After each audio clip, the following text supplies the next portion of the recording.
우리가 마음의 뿌림을 받아 악한 양심으로부터 벗어나고 몸은 맑은 물로 씻음을 받았으니 참 마음과 온전한 믿음으로 하나님께 나아가자. 하나님은 영이시니 예배하는 자가 영과 진리로 예배할지니라. 아멘. 은혜가 풍성하신 하나님, 감사와 찬송과 영광을 올려드립니다.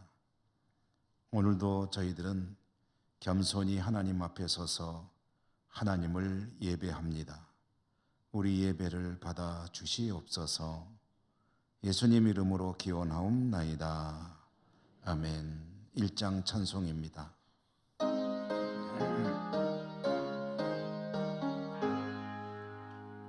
만복의 근원 하나님, 온 백성 찬송 드리고 저 천사여 찬송하세. 찬송 성부 성자 성령 아멘.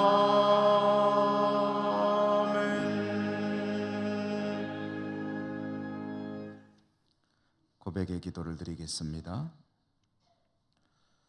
인간의 마음과 행위를 감찰하시는 하나님 아버지, 오늘 하나님 앞에 서서 저희들의 삶의 모습들을 들여다봅니다.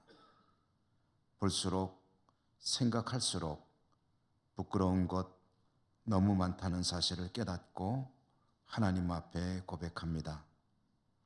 진리의 말씀을 들었지만 순종하지 못할 때 많았습니다. 언행으로 하늘에 계신 하나님께 기쁨이 되고 영광을 돌려야 하는데 그렇지 못할 때 더 많았습니다. 만왕의 왕이신 주님을 온전히 신뢰하지 못했고 겸손히 주님 앞에 믿음으로 서지도 못했습니다. 두려운 마음으로 저희들의 부족함을 고백합니다. 불쌍히 여겨 주시옵소서. 이 시간 계속해서 모든 은밀한 죄와 허물들을 침묵하며 고백합니다.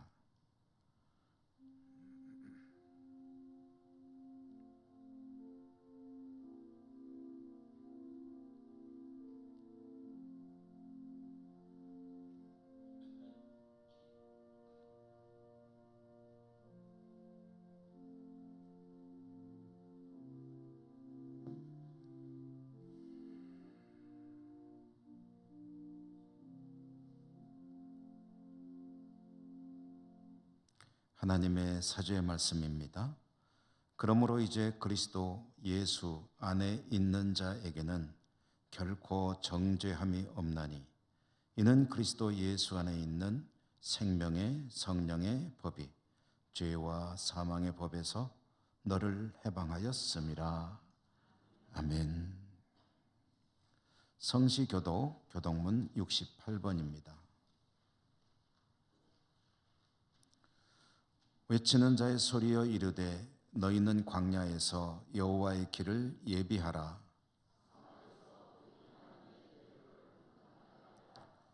골짜기마다 도두어지며 산마다 언덕마다 낮아지며 고르지 아니한 곳이 평탄하게 되며 여호와의 영광이 나타나고 모든 육체가 그것을 함께 보리라.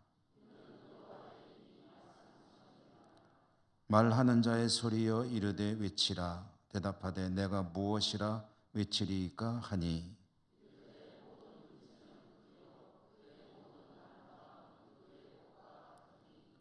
풀은 마르고 꽃이 시들면 여호와의 기운이 그 위에 불미라. 이 백성은 실로 풀이로다.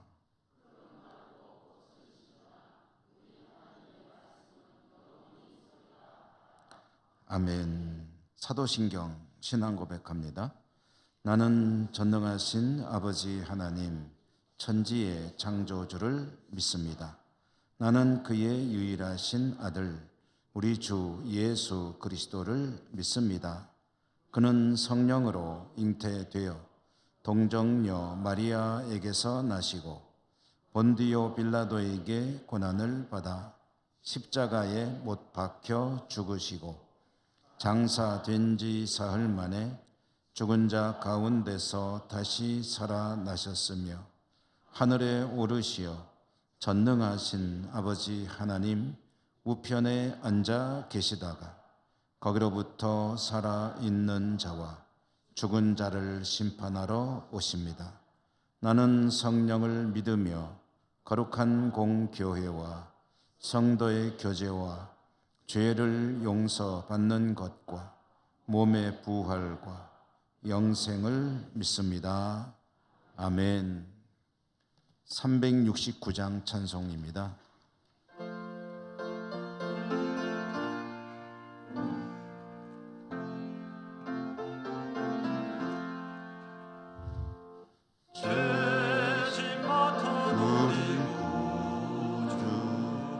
어찌 좋은 친군지 걱정 근심 무거운지 우리 주께 맡기세. 주께 고함 없는 고로 복을 받지 못하네. 사람들이 어찌하여 아랠 줄을 모를까. 시험 걱정 모든 괴로움 없는 사람 누군가. 부질없이 낙심 말고 기도드려 아뢰세. 이런 진실하신 친구 찾아볼 수 있을까. 우리 약함하시오니 어찌 아니하릴까. 근심 걱정 무거운지 아니 진짜 누군가. 비난처는 우리 예수 주께 기도드리세. 세상 친구 멸시하고 너를 조롱하여도 예수 품에 안기어서 참된 위로 받겠네.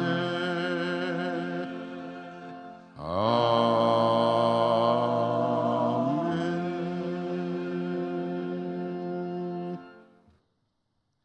조동식 장로님 기도 인도하시겠습니다.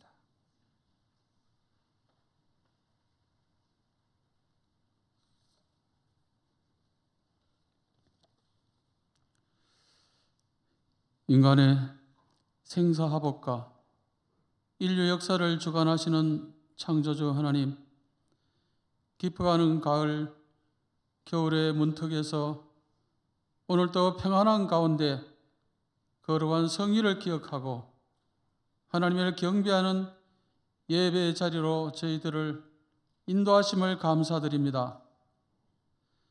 수많은 험한 일들이 우리 주변에서 일어나는 가운데 저희들의 삶을 지켜주신 하나님, 믿음의 연수만큼 어린아이의 티를 벗고 어제보다 좀 더 괜찮은 모습으로 하나님 앞에 와야 하는데 늘 부족하고 부끄러운 마음이 앞섭니다.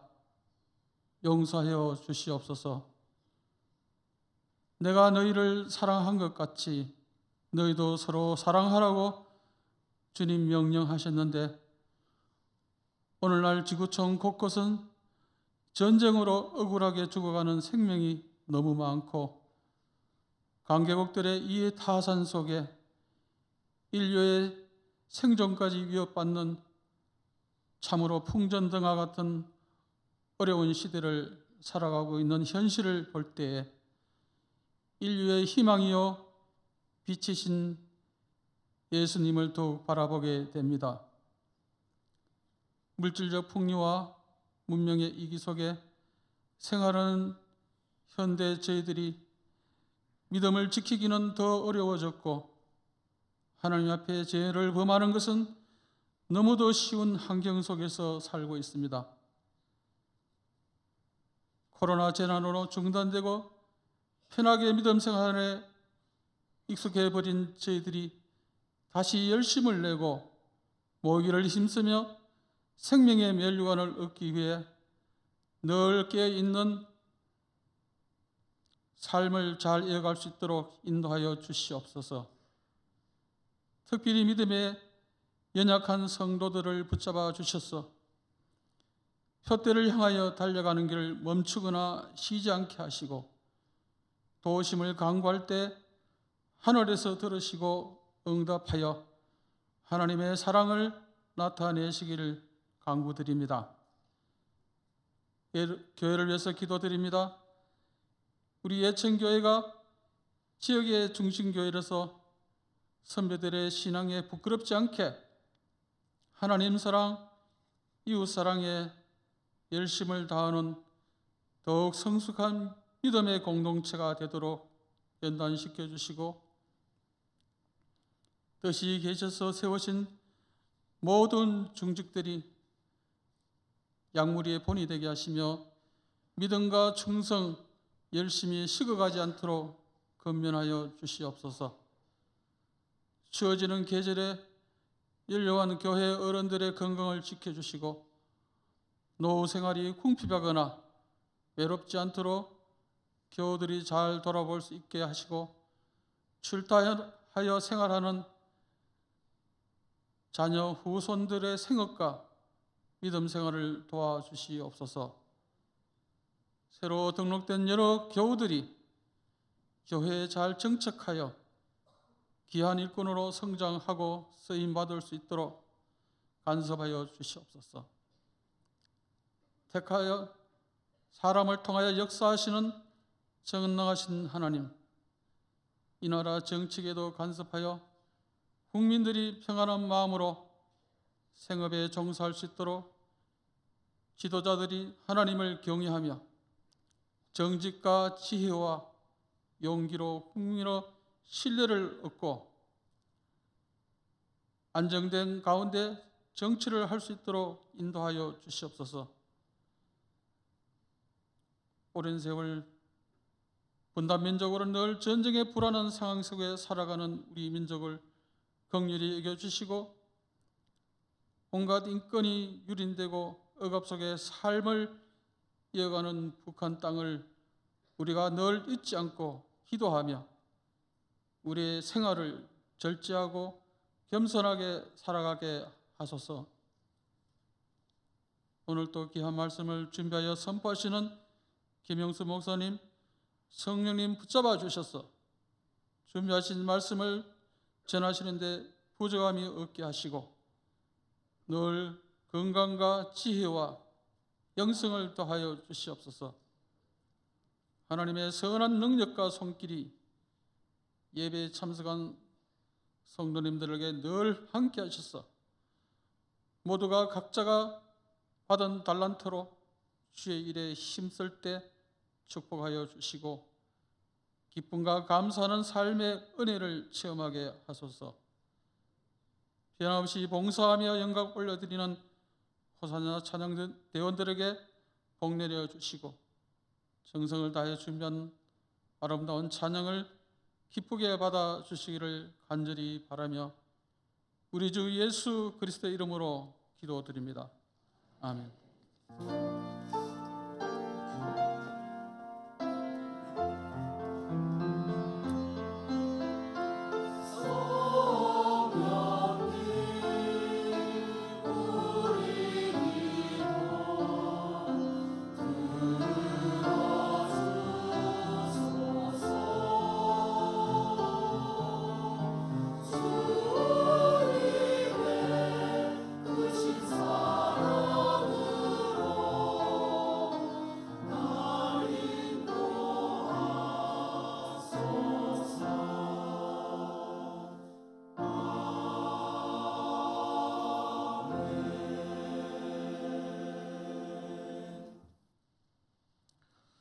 오늘 하나님께서 주시는 말씀을 봉독합니다. 신약성경 마태복음 25장 31절에서 33절까지입니다.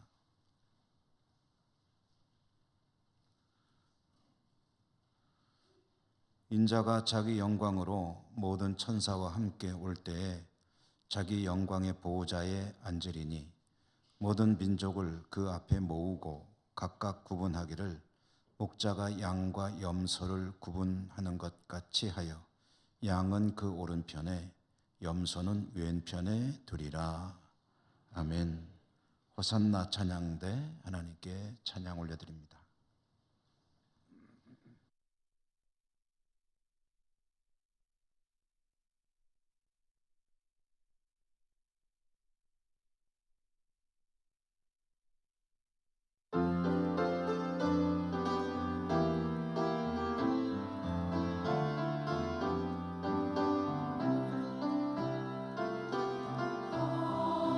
하나님의 음성을 듣고 자기 노하며 귀를 기울이시고 내 기도를 들어주신다네.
아멘.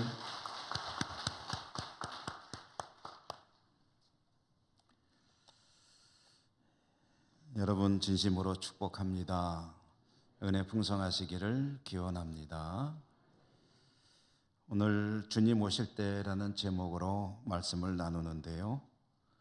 여러분 주보에 보시면 주일 낮 예배하고 그 밑에 왕이신 그리스도 주일 이렇게 되어 있습니다.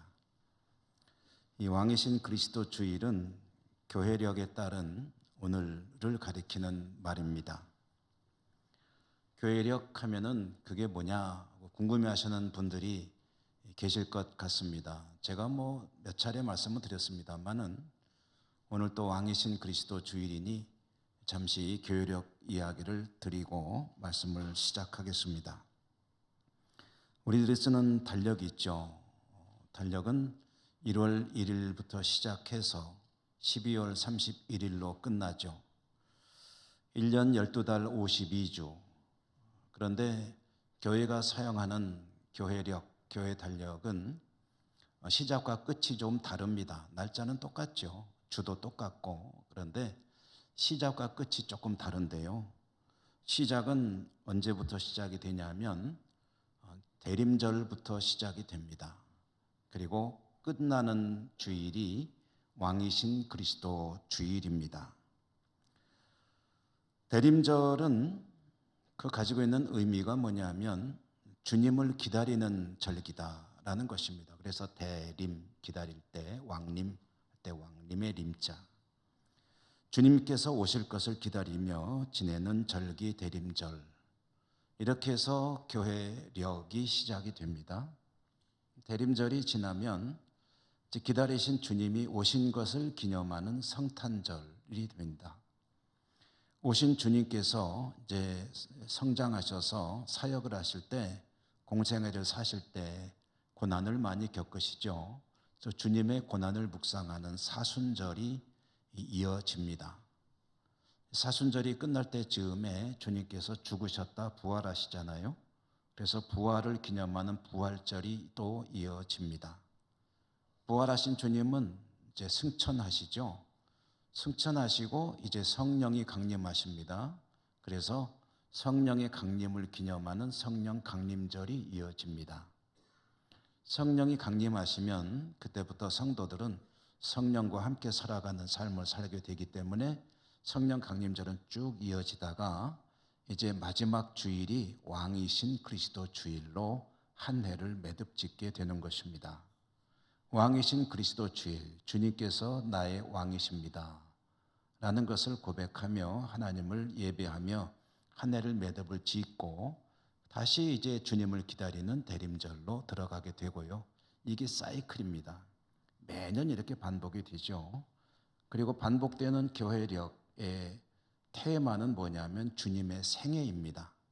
주님이 오시기를 기다리고 오시고 고난을 받으시고 십자가에 죽으시고 부활 승천하시고 성령이 오시고 그렇게 성령과 함께 살아가는 교회.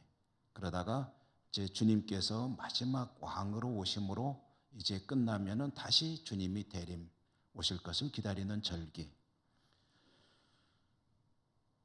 교회는 이렇게 주일마다 주어진 의미를 새기며 주님의 생애를 다시 회상하며 그렇게 하나님께 삼위일체 하나님께 예배를 매주 드립니다. 오늘이 바로 그 왕이신 그리스도 주일이다라는 말씀입니다. 주님께서 제자들에게 말씀을 가르치셨죠. 제자들뿐 아니라 주님을 따르는 많은 무리들에게 주님께서 가르치신 말씀들이 얼마나 많았던지 복음서 4권에 보면은 다 기억할 수 없을 만큼 많은 내용들이 들어 있습니다. 물론 그것도 전체를 놓고 볼 때는 극히 일부에 불과하겠지만 주님께서 가르쳐 주신 수많은 교훈들, 말씀들, 그 많은 내용들을요, 여러분 압축하고 또 압축하고 꾹꾹 눌러가지고 그것을 한 문장 또는 한 단어로 표현한다면 그러면 어떤 말이 남게 될까요?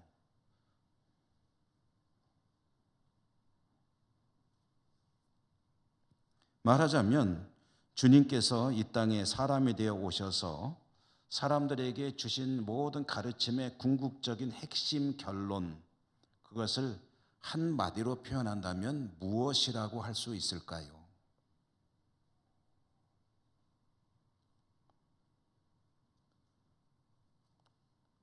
주님의 가르침을 그렇게 압축해서 한마디로 표현한다면, 한 단어로 표현한다면 그것은 천국입니다. 천국, 하나님의 나라. 주님은 사람들이 잃어버린 하나님의 나라, 천국을 되찾게 해 주시려고 사람이 되어 이 땅에 오셨습니다. 목적이 그것이기 때문에 이 땅을 사시는 동안에 주님을 따르는 모든 사람들에게 하시는 이야기의 주제는 항상 하나님의 나라입니다. 천국에 대한 이야기를 계속 들려주셨다는 거죠. 저와 여러분에게도 주님께서 주시려고 하는 것의 핵심 궁극적인 결론이 뭐냐? 우리에게 천국을 주시려고 하시는 것입니다. 주님은 천국에 대하여 천국 이야기를 제자들에게 계속 들려주셨고요. 복음서의 처음부터 끝까지, 아니 성경 전체 이야기는 결국은 천국 이야기입니다. 주님께서 공생애를 처음 시작하실 때 외치신 말씀을 혹시 기억하거나 떠오르시는 분 계신가요? 주님께서 공생애 장으로 나오시면서 하신 말씀이 무엇이었죠?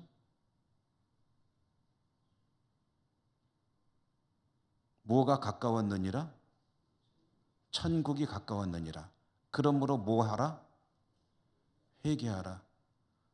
일부보다 조금 소리가 작은 것 같습니다. 주님이 공생애를 시작하시면서 외치신 말씀이 그거예요. 뭐가? 천국이, 하나님의 나라가 가까웠느니라. 그러니 너희는 회개하라. 이 말씀으로 자신의 사역을 시작하셨다는 거죠. 회개, 천국이 가까웠으면 그 천국으로 들어가야 하고, 천국에 들어가기 위해서 필요한 게 뭡니까? 라고 물어본다면 그것은 회개라는 겁니다. 그러면은 회개라는 말을 요즘에 제가 자주 드리는 것 같은데요. 회개가 무엇입니까? 눈물 콧물 흘리며 가슴을 치며 하나님 앞에 울부짖어 자신의 추한 모습이 깨달아지고, 그래서 하나님 잘못했습니다 라고 통곡하며 기도하는 것이 회개인가요? 물론 그것은 회개의 전형적인 모습 중에 하나입니다. 그렇게 회개하는 경우도 있죠. 그러나 그 자체가 회개는 아닙니다. 그것은 회개한 모습입니다. 그럼 회개란 무엇이냐? 회개란 돌아서는 것이다. 하나님과 등지고 살아가던 사람이 그러면 하나님과 뒤통수가 대하고 사는 것 아니겠습니까? 그런데 뒤통수를 하나님 쪽으로 놓고 살지 말고 돌리라는 거죠.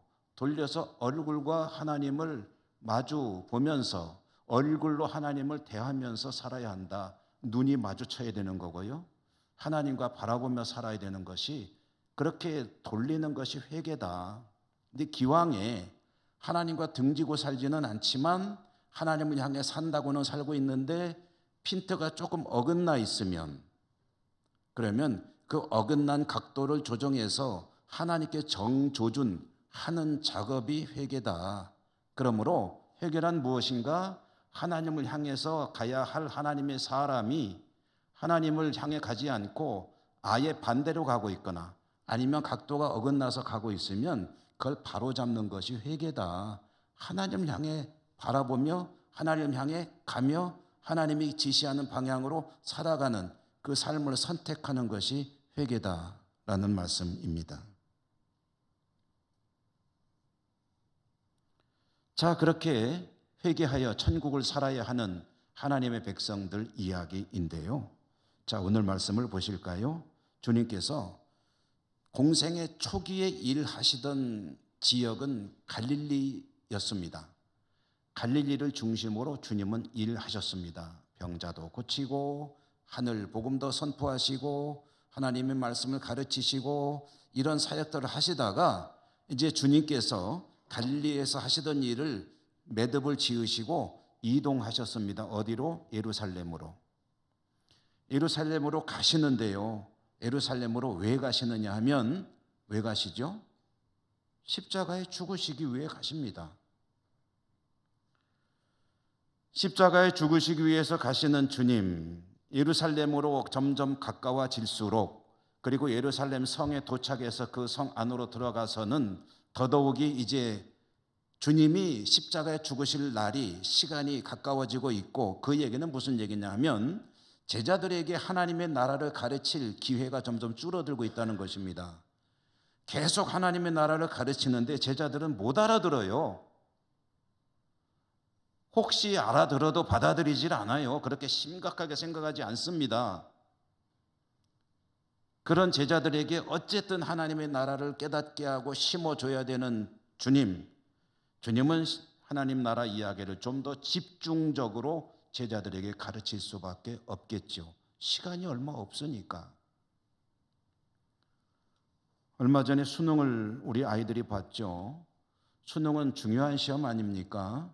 그래서 열심히 공부하고 시험에 응시하게 되겠지만 시험을 잘 보기 위해서 만약에 일타 강사라고 혹시 아시나요? 일타 강사. 모르시나요? 일타 강사란 아주 훌륭한 그 시험을 지도하는 그런 강사를 가리키는 말이라고 합니다. 저도 한 번도 본 적도 없고 듣기만 했는데, 주님은 하나님 나라의 일타 강사시잖아요. 주님보다 하나님 나라를 잘 가르쳐 주는 분이 없으시잖아요.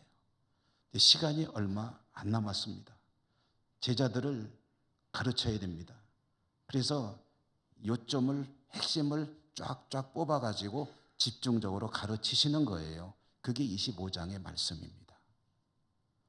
우리는 오늘 25장의 중간 이후에 아주 짤막한 부분만 읽었는데요.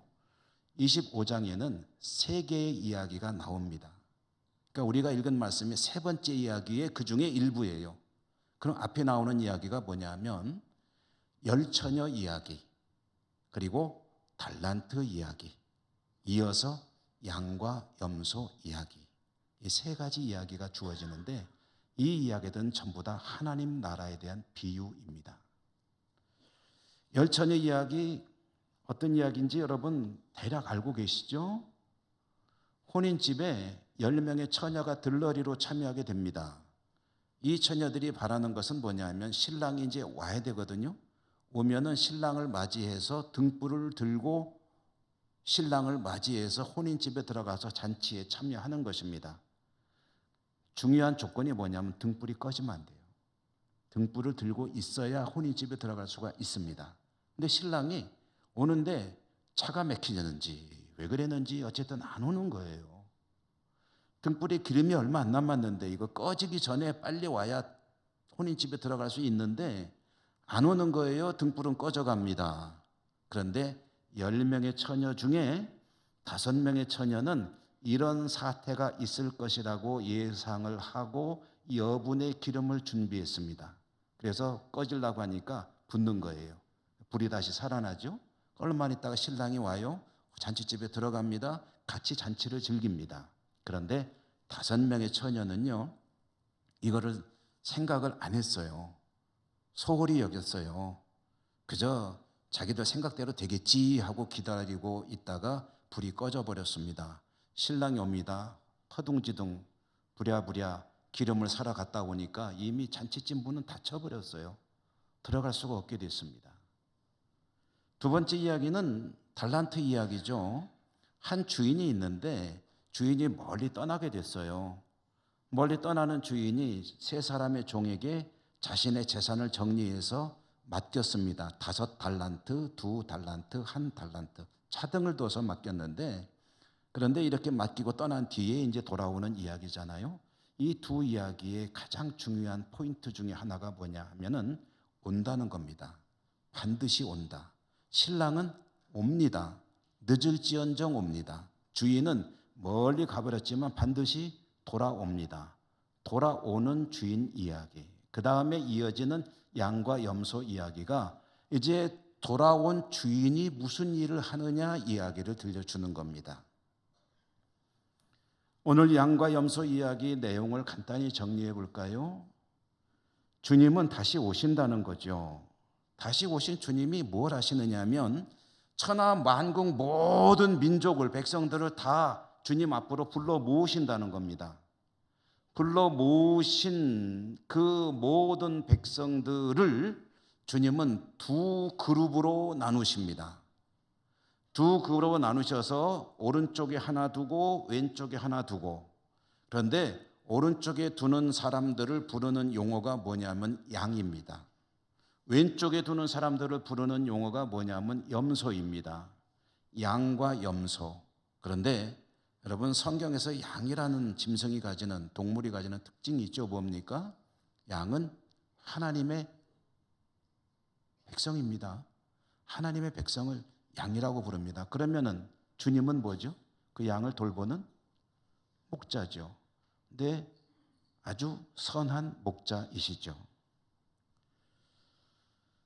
자, 오늘 말씀이 좀 길어가지고요, 제가 다 읽지는 않고 앞부분, 서두 부분만 읽었는데, 그 뒤에 이어지는 내용을 보면은 양과 염소로 나눈 두 종류의 사람들에게 그들이 앞으로 어떻게 될 것인지를 왕으로 오신 주님께서 이제 결정을 지어주시는 이야기입니다. 그런데 그 내용이 참 두려운 내용이에요. 양이라고 불리운 사람들에게는 주님께서 영원히 주님과 함께 살 것이라는 것을, 그들의 미래를 그렇게 결정을 하십니다. 염소라고 분류된 사람들은 어떻게 되느냐? 이 사람들은 뭐 간단히 말하면 이제 지옥으로 떨어진다, 그 이야기입니다. 그러므로 이 이야기는요, 주님께서 들려주시는 천국 이야기의 결론이라고 할 수가 있을 겁니다. 결국은 어떻게 될 것이냐?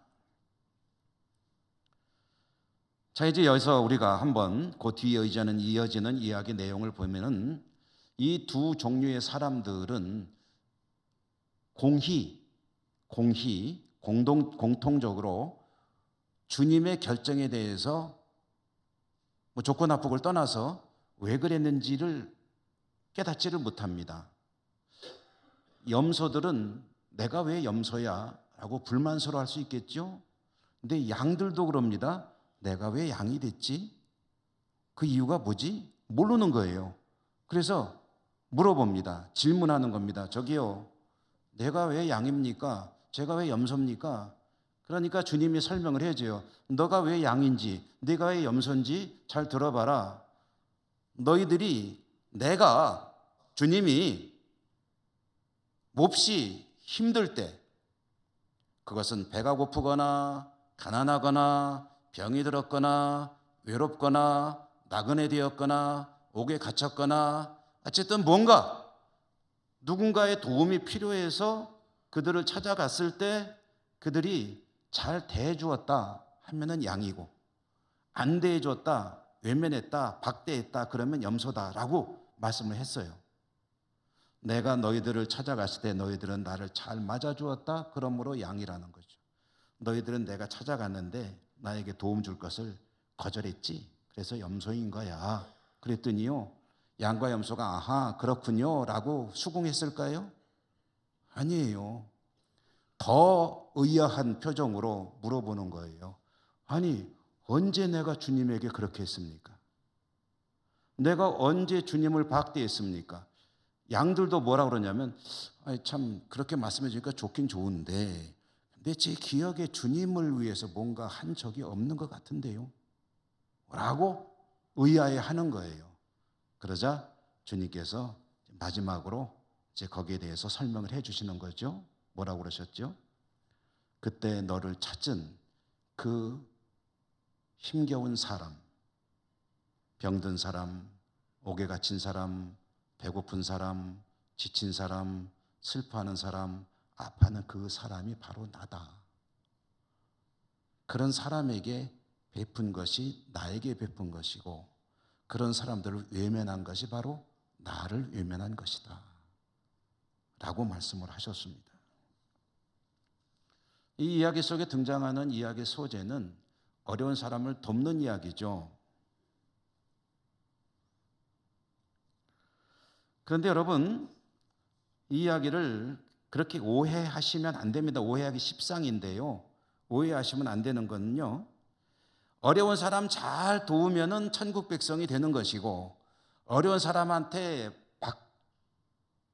박절하게 대하면 그러면 못 가는 것이다, 이런 이야기가 아닙니다. 어려운 사람 잘 도우면 착한 사람이고, 착한 사람이니까 천국 가는 것이고, 어려운 사람을 보면은 에이 하고 외면하고, 그리고 혹시 도움을 요청해도 에이 없어 가봐 이렇게 냉정하게 굴었으면은 지옥 백성이냐 하면 그게 아니에요. 그 이야기가 아닙니다. 그게 무슨 얘기냐?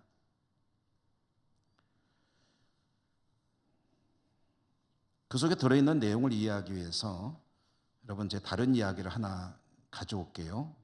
제가 얼마 전에 설교했던 내용 중에 누가복음에 나오는 거지 나사로와 부자 이야기가 있었습니다. 거지 나사로와 부자. 부자는 매일매일 파티하면서 살아가는 사람입니다. 돈이 많아요. 엄청 부자입니다. 그저 명품으로 휘 감고 하루하루 친구들 불러다가 매일 파티하며 살아도 돈이 남아 돌아가는 사람. 그런데 그 부자의 문 앞에 누가 있냐 하면은 얻어먹고 사는 거지 나사로가 있습니다. 그런데 이 나사로는 왜 부자 문 앞에 살아요? 그 집에서 조금이라도 나오는 음식 부스러기라도 좀 얻어먹고 싶은 그런 마음인데, 근데 그것마저 못 얻어먹는 거예요. 그래가지고 강아지나 찾아와서 핥아주고 하는 그런 처량한 신세로 살아가는 겁니다. 그렇게 살던 두 사람이 모두 다 죽었습니다. 그 다음에 이어지는 이야기를 보면은 이 거지 나사로는 아브라함의 품에 안겼다라는 얘기는 우리식으로 말하면 천국에 있다는 이야기고요. 부자는 음부에 갔다는 이야기는 우리식으로 말하면 역시 지옥에 있다는 이야기입니다. 이 이야기의 주인공은 누구냐면 부자예요. 거지가 아닙니다. 그러면 질문하는 거죠. 왜 부자는 천국에 못 갔을까요? 부자로 살았으니까 그런 걸까요? 부자하고 천국하고는 아무 관계 없습니다. 부자니까 갈 수 있는 것도 아니지만 못 가는 것도 아니에요. 부자라는 것과 그건 아무 관계가 없어요.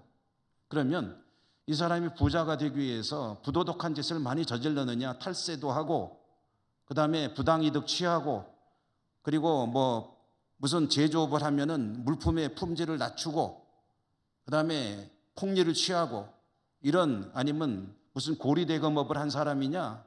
그런 것도 아니에요. 왜냐하면 성경에 그게 나오질 않잖아요. 이 사람이 왜 부자이냐는 따지질 않아요. 그거는 여기에서 따질 문제가 아니라는 거죠. 그런데 그러면 왜 부자가 천국에 못 가고 음부에 가서 고통을 받고 있느냐 할 때 성경이 들려주는 이야기는 나사로를 외면했다는 사실 때문입니다. 문만 열면 매일 보이는 사람이잖아요. 근데 문 앞에 있는 사람에게 하다못해 음식 찌꺼기도 주지 않았다는 거죠. 이거는 무슨 얘기냐 하면 가난한 사람에게 관심이 없다는 얘기예요. 관심이 없다는 얘기는 무슨 얘기냐 하면은요, 여러분, 유대인들에게는 하나님이 주시는 지엄한 명령이 있습니다. 하나님을 사랑하고 이웃을 사랑하라 할 때 이웃을 돌보아야 되는 책임이 있습니다. 유대인들이 뭐 제가 본 건 아닌데 책을 통해서 보니까요, 다는 아니겠죠. 어떤 사람들은 수입이 생기면 그 중에서 일부를 반드시 구제 비용으로 띄워놓는다고 그래요. 모아놨다가 구제할 일이 생기면 하는 거죠. 왜 그러느냐? 하나님이 명하신 것이니까. 쉽게 말하면 어려운 사람을 돌보는 것은 하나님의 지엄하신 명령입니다. 그러니까 돌보지 않았다는 사실 때문에가 아니라 돌보아야 한다는 하나님의 명령을 소홀히 여겼다는 것이고, 이 말은 무슨 얘기냐면 말씀 신앙 이야기다라는 것입니다. 부자는 하나님 말씀을 우습게 여기는 사람이었다. 그러므로 천국에 가지 못했다. 오늘 말씀도 같은 맥락이거든요. 어려운 자를 돕느냐 아니냐는 겉으로 드러나는 현상입니다. 돕고 싶어도 이런저런 이유로 돕지 못할 수 있습니다. 서로 겉으로는 많이 돕는 것처럼 보여도 실제로는 돕는 것이 아닌 경우도 있을 수 있습니다. 체면 치레로 하거나 마지못해 하는 것은 하나님 보실 때 돕는 것이 아닐 수도 있다는 거죠. 중요한 것은 주님의 말씀을 얼마나 존중하며 살아가느냐에 달려 있다는 것이죠. 그 사실을 주님은 어려운 이웃을 돕는 이야기를 예를 들어 가지고 이 말씀을 하신 것이다.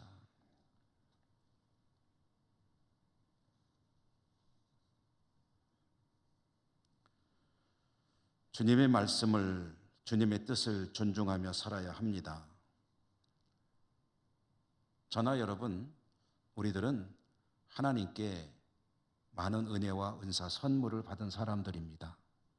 그렇죠? 여러분, 하나님께서 주신 거 한번 쭉 손꼽아서 생각해 볼까요? 뭐 주셨죠? 제일 먼저 뭐부터 얘기할까요? 생명을 주셨죠.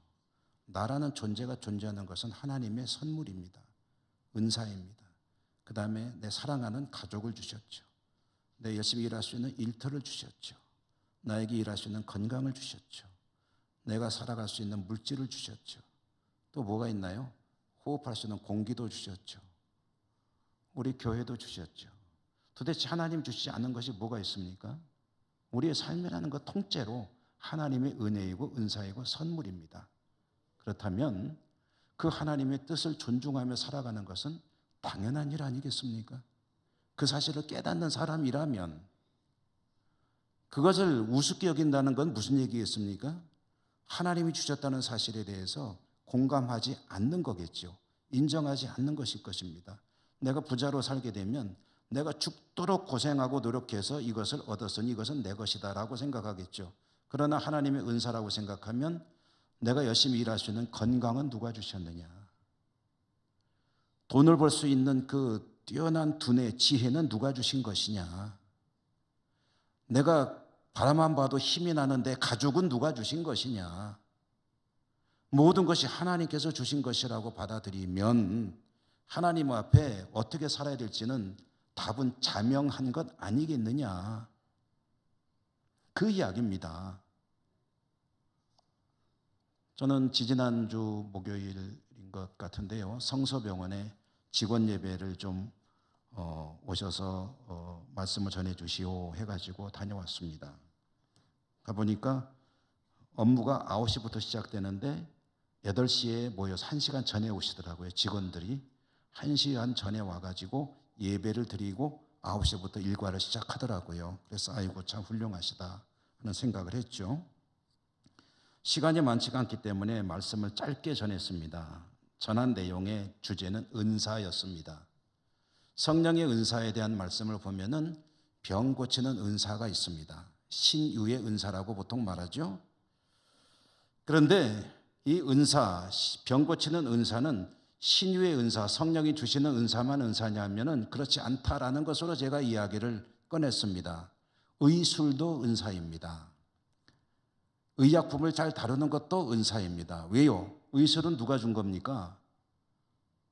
하나님이 주신 거죠. 약품은 누가 주신 겁니까?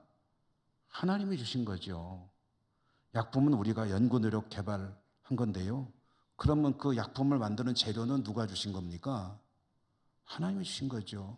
의술이 발전해서 어마어마하게 계속 진보하고 있는데 그런데 그 두뇌는 누가 주신 것입니까? 하나님이 주신 것이죠. 그러므로 의술도 하나님의 은사이고 그렇게 살아가시는 여러분들은 참 하나님의 은사를 귀한 은사를 받으신 분들입니다.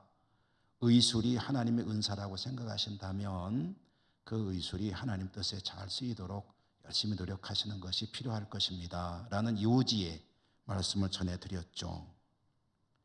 이것은 우리에게도 마찬가지입니다. 하나님은 우리 모두에게 생명을 비롯한 모든 것을 다 은사로 주셨습니다. 믿음의 은사까지 주셔서 하나님을 알 수 있게 하셨고 천국을 소망하며 살게 하셨습니다. 이런 귀한 은사를 받았다는 것을 인정한다면 그러면 은사를 주신 분의 은혜에 합당하게, 기대에 합당하게 사는 것은 당연한 귀결이 아니겠느냐라는 것이죠. 여러분, 주님이 왕이십니다. 왕이신 주님이 오시는 날이 있습니다. 그때 모든 것을 결정하실 것입니다. 여기 계신 모든 분들이 염소의 자리에 가는 분들은 한 분도 없으시기를 축복합니다. 양의 자리에 항상 가실 수 있기를 기원합니다.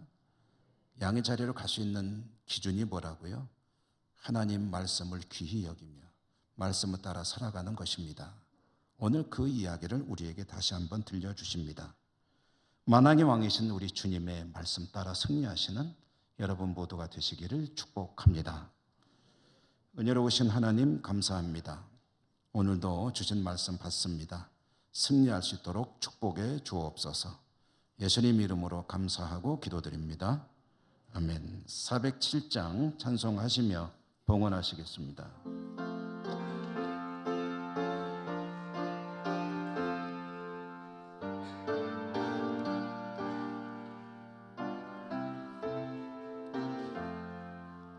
그 주와 함께 나 죽었으니 그 주와 함께 나 살았도다. 영광의 그날에 이르도록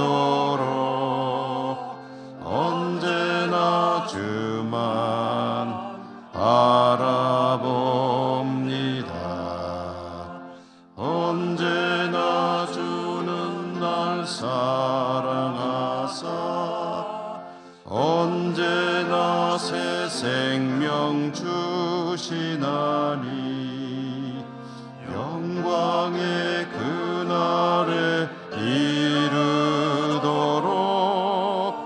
언제나 주만 바라봅니다.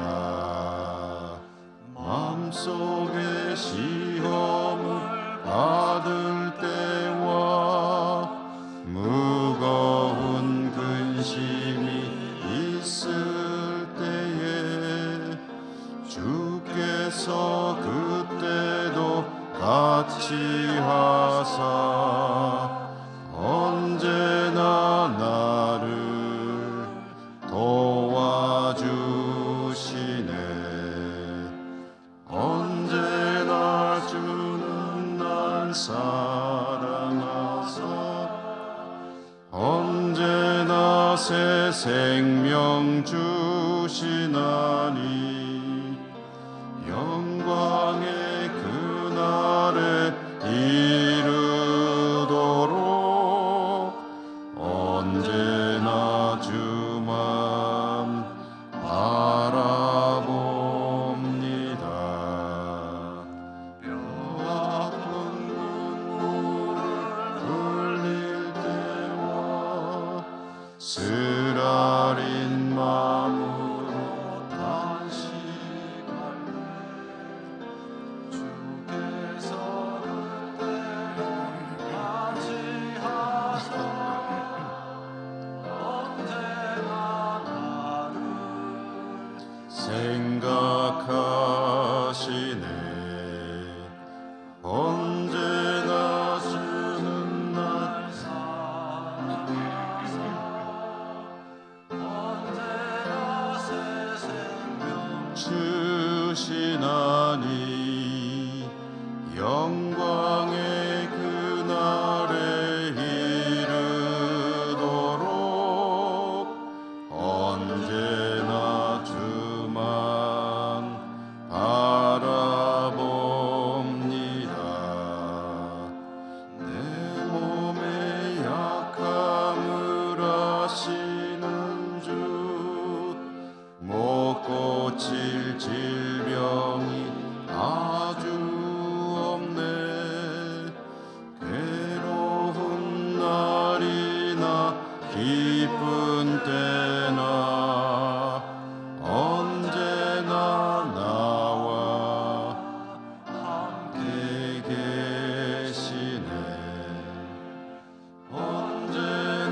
사랑의 하나님, 오늘도 저희들이 하나님을 예배할 수 있음에 감사드리고 하나님을 예배하러 나올 때 올려드릴 예물을 가지고 올 수 있도록 복 주심에 감사드립니다.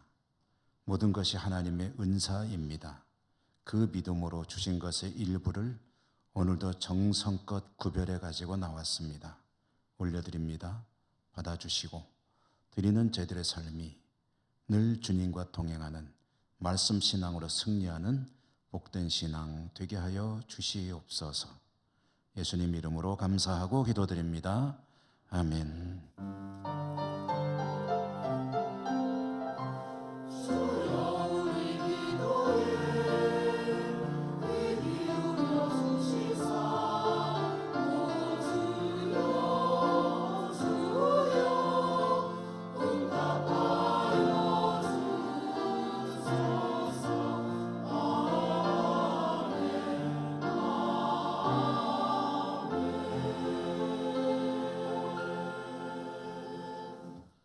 교회 소식입니다. 말씀드린 대로 오늘은 교회력상 마지막 주일인 왕이신 그리스도 주일, 다음 주일부터는 대림절이 시작이 됩니다. 주님을 사모하며 기다리시는 믿음의 시기로 보내시는 은혜가 있기를 바랍니다. 정기당회 오늘 2부 예배 후에 당회실에서 있겠습니다. 오늘은 내년도 예산안을 다루는 당회입니다. 다음 주 정기 재직회도 역시 내년도 예산안을 다루는 재직회입니다. 우리 재직들의 많은 관심과 참여를 부탁드립니다. 예천군 기독교연합회 주관 성탄 추리 점등식 오늘 오후 4시에 남본 사거리에서 한 번만 합니다. 작년 같은 경우요 또 신도청하고 사거리하고 예천하고 두 군데 했는데 금년부터는 격년제로 한 번은 이쪽, 한 번은 저쪽 이렇게 하기로 했습니다. 그러므로 도청에서도 있나보다 하시는 분들은 예천으로 이제 오시면 좋겠고요. 또 성탄추리 점등식 할 때 너무 한산해도 좀 그렇죠. 우리 교우들이 좀 시간이 되시는 분들은 많이 오셔서 참여해 주시기를 부탁드리고요. 오시면은 그런 아주 좋은 선물도 있습니다. 선물이 뭔지에 대해서는 오셔서 뜯어보시면 아실 것입니다. 영주노예 여전도연합회 예천 지역회 12월 2일 토요일 오후 2시 우리 교회에서 있게 되겠고요. 주보에 빠진 행사 하나 또 말씀드립니다. 영주노예 장로회 정기총회 12월 2일 토요일 같은 날입니다. 오전 10시 단산교회당에서 있고요. 참여하실 분들은 교회에서 9시 출발한다고 합니다. 9시까지 교회로 오시면 교회 차량으로 같이 가실 수 있을 것입니다. 중식봉사 오늘 오여전도에 수고해 주심에 감사드리고요. 각 부서에서는 총회 결과를 사무실로 지출해 주십사 하는 광고이고요. 교회학교 교사와 찬양대로 봉사할 분들을 많이 기다리고 있습니다. 지원 바랍니다. 요람 자료를 제출해 주십시오 하는 광고인데요. 연말이 되면은 이제 우리가 요람을 내년도 거 만들지 않습니까? 개인이나 또는 기관의 변동사항을 말씀해 주시면 반영하겠습니다. 사진을 너무 오래되신 분들은 좀 바꾸시면 좋겠어요. 사진이 적어도 30년쯤 됐다 그러면은 바꿀 때가 되지 않았을까요? 그래서 너무 오래되신 분들 사진 없으시면은 그러면 있으시면 주시면 좋고요. 없으시면은 사무실에 오시면 또 찍어서도 쓸 수가 있습니다. 그러니까 사진 바꿔주시면 좋겠고요. 제출 기한은 12월 10일까지인데 금년에는 조금 마감을 딱 하고서 끝내고 편집 작업에 들어가려고 합니다. 그러니까 여러분들이 그렇게 이해해 주시면 고맙겠습니다. 성탄추리 우리 교회 성탄추리죠. 12월 2일 토요일 10시 남성 교원들이 많은 수고와 참여를 부탁드립니다. 수요예배에 기도하시는 분들이 우리 권사님들과 함께 집사님들이 이제 하고 있는데요. 집사님들 가운데 나도 수요예배 때 기도를 하고 싶다 하시는 분들은 사무실로 말씀해 주시기 바랍니다. 늘 푸른 대학이 11월 30일 날 종강합니다. 우리 곁에 계신 분들하고 인사하고 일어나겠습니다. 사랑합니다. 축복합니다.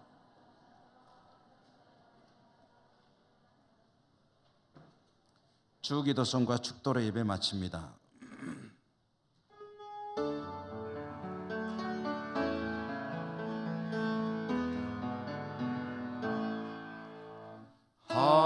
하늘에 계신 아버지 이름 거룩하사 주님 나라 임하시고 뜻이 이루어지이다.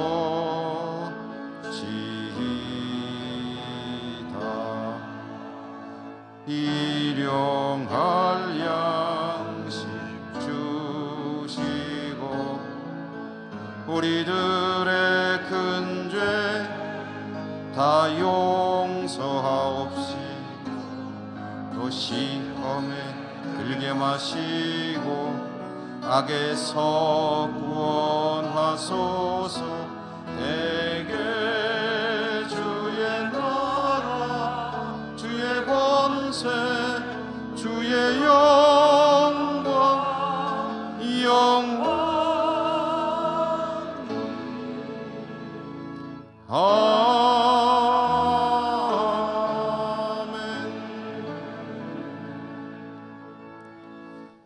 자비로우신 하나님, 하나님을 예배하고 삶의 자리로 나가는 주의 백성들 축복하소서.